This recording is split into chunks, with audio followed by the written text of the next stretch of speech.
Lundi 7 mars 2022, Maya Mazorette était à l'honneur dans l'émission Buzz Télévision, de Télévision Mag, dans le cadre de la promotion de son documentaire Désir, ce que veulent les femmes, diffusé ce mardi sur TMC.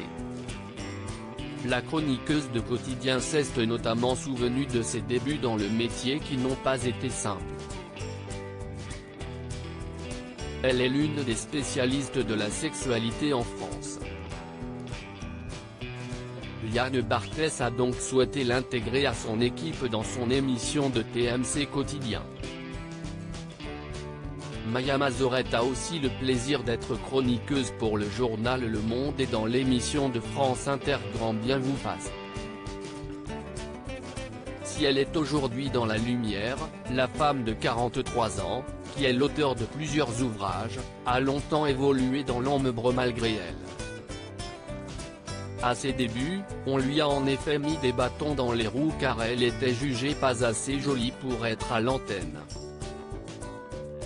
Au début, quand j'ai commencé, on m'a beaucoup dit que je ne serais pas assez jolie pour faire ce métier, a-t-elle déclaré. On lui expliquait que les gens devaient la désirer, étant donné le sujet dont elle parlait. Mais Maya Mazorette était malgré tout sollicitée, son écriture étant très appréciée. On m'a demandé d'écrire des textes pour des filles plus jolies que moi. Et de leur faire répéter en plus.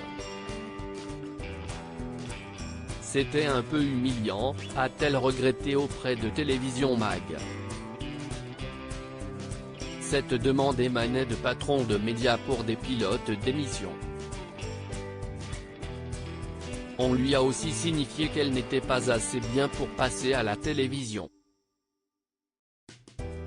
Heureusement, Maya Mazorette a pris une belle revanche depuis puisqu'elle fait sensation à la télévision, dans l'émission de Yann Barthès, avec sa chronique sur la sexualité.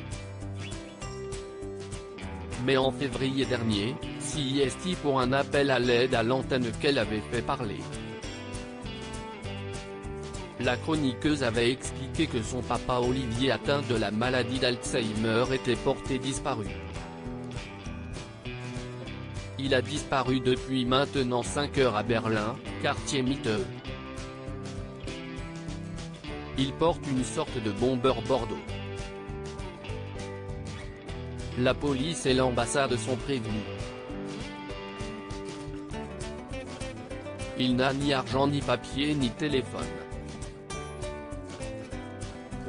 Si vous le voyez, contactez-moi, ou appelez la police, avait-elle lancé.